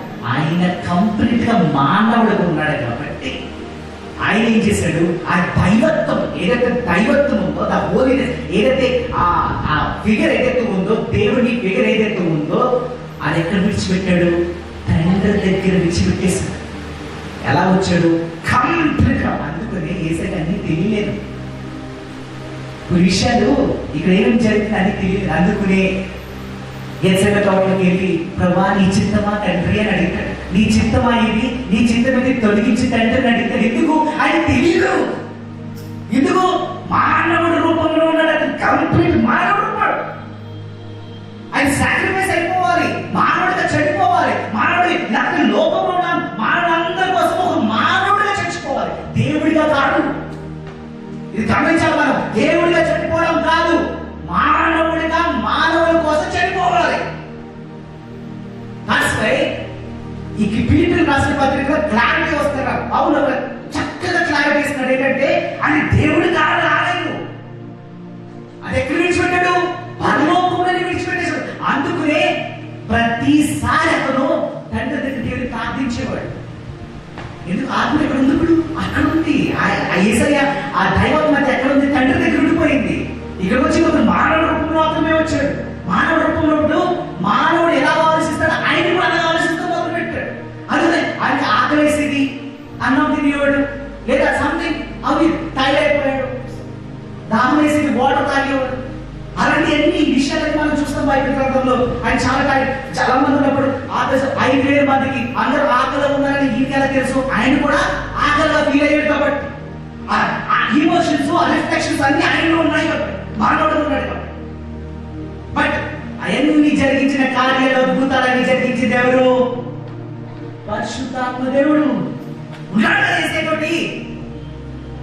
ఆవిడ తండ్రి పంపించేసాడు పరిశుద్ధాత్మదేవుడు ఆయనకు వచ్చేసింది. ఆ పరిశుద్ధాత్మదేవుడు చేయాల్సిన అద్భుతాలన్నీ చేయించేసాడు ఆల్రెడీ. ఆయన యేసయ్యతో ఉన్నాడు, కానీ యేసయ్య మానవుడుగా ఉన్నాడు. ఆయన ఆత్మ ఎక్కడుంది? తండ్రి దగ్గర ఉంది. అందుకనే ప్రతిసారి ప్రార్థించు, తండ్రి దగ్గరికి ఇలా అడిగేవాడు. నెక్స్ట్ ఏం చేయాలి ప్రభు, ఏం చేయాలి తండ్రి, ఏం చేయాలి తండ్రి, ఏం చేయాలి ఆయన తెలియదు. ఏం జరుగుతుంది అక్కడ? Completely blank. గజని అన్ని మర్చిపోయాడు ఏసయ్య. ఏసైకి ఏం తెలియదు, అన్ని మర్చిపోయాడు. మానవుడు ఉన్నప్పుడు ఏసైకి ఏమీ తెలియదు. It's black. ఆ బ్లాక్ లో ఉన్నప్పుడు అపవాది వచ్చాడు. మానవుడిలో ఉన్నావు కదా, నీ దైవత్వం అక్కడ ఉంది కదా, ఇప్పుడు నువ్వు ఏం చేయగలవు? టెంప్ట్ చేశాడు, శోధనలో చేయించాలనుకున్నాడు, మానవుడిగా నిలబడ్డాడు. అందుకు నాకు తండ్రి చెప్పలేదా? దేవుని వాక్కు ఎత్తి చెప్పాడు. ఇప్పుడు దేవుడి నీకు వచ్చి ఆ వాక్యం చెప్తే అపవాది రావడం ఏంటి, దాడితో మాట్లాడతాం ఏంటి? ఇప్పుడు దేవుడు అయితే అపవాది రాగాడా? దేవుడి ముందు నిలబడగాడా? లేదు. ఆయన మానవుడు కాబట్టి అందుకు అపవాది వచ్చి నిలబడ్డాడు. సై ఇంపాసిబుల్. ఏసై దగ్గర నిలబడలేడు. అపవాదికి అంత ఛాన్స్ లేదు. దేవుడు ఆ ఛాన్స్ కూడా ఇవ్వడు. ఇప్పుడు మానవుడు కంప్లీట్ ఆయన తెలియదు కాబట్టి ఇప్పుడు అపవాది ఇప్పుడు ఆదామును పడేస్తుంది కదా, ఇప్పుడు యేసు కూడా పడిపోతాడు అని చెప్పేసి ఇది ఇస్తాను అది ఇస్తాను. ఎందుకు? యేసైకి నాలెడ్జ్ లేదు. కంప్లీట్ గా మానవ రూపంలో ఉన్నాడు. అక్కడ కూడా యేసయ్య ఉపవాసం ఉండి నిలబడ్డాడు. చూడండి, మానవుడిగా నిలబడ్డాడు. నా తండ్రి చెప్పాడు కదా, ఫీడ్ అయిపోయింది. ఓన్లీ ఆయనకి ఎలా ఫీడ్ అయ్యి వచ్చాడంటే యేసయ్య ఈ లోకంలోకి తండ్రి అని మాటతో ఫీడ్ అయ్యాడు, పరిశుద్ధాత్మ దేవుడు ఫీడ్ అయ్యాడు. అతను ఏంటో తెలియదు. ఫీడ్ అయిపోయి లోకంలో ఆయన గోల్ ఏంటంటే లోకం కోసం, జనాల కోసం చనిపోవాలి.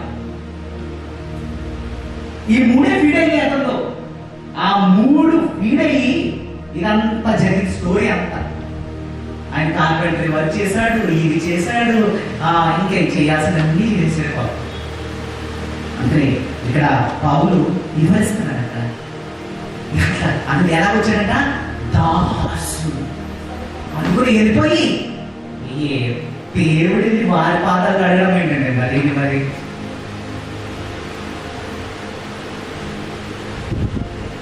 దేవుడు వెళ్ళి ప్రజలు కాళ్ళు అడగడం. ఆయన మానవుడు తగ్గించుకున్నాడు. చూడండి, మానవుడిగా ఎలా తగ్గించుకోవాలో నేర్పించాడు యేసయ్య. అందుకని ఆయన ఎలా వచ్చాడు? దాసుడిగా తగ్గించుకుని 12 మంది కాళ్ళు, 11 మంది కాళ్ళు తగ్గింపు గురువు. అందుకనే యేసయ్య తండ్రి అందుకనే బాధపడుతున్నాడు. శరీరంలో ఉన్నప్పుడు యేసయ్య బాధపడుతున్నాడు. ఈ శరీరంతో నమ్మకూడదు. తండ్రి బాధపడుతున్నాడు. ఎందుకు? దైవత్వంతో అక్కడ ఉంది. ఇక్కడ కుమారుడు నేనే కదా కింద బాధపడుతున్నాను. కుమారుడిగా యేసయ్యగా నేను బాధపడుతున్నాను. బాధ యేసయ్య చూడాలి, తండ్రి చూడకపోయాడు.